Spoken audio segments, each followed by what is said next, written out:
हमारा जहां सच का जहां।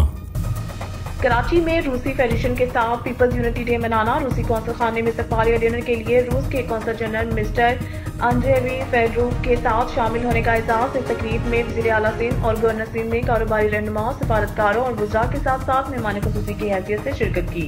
इस तकरीब में सिंध के गवर्नर मोहम्मद कामरान खान टिसोरी, वज़ीर आला सैयद मुराद अली शाह और दीगर आला अहदेदारों और सफारतकारों ने शिरकत की। इस जश्न में केक काटने की तकरीब, रूसी फनकारों की परफॉर्मेंस और एक फोटो नुमाइश शामिल थी जिसमें रूसी सकाफत को पेश किया गया था।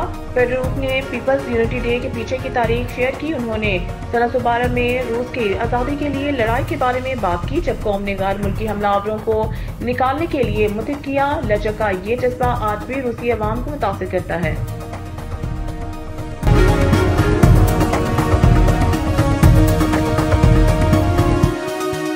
हमारा जहां सच का जहां।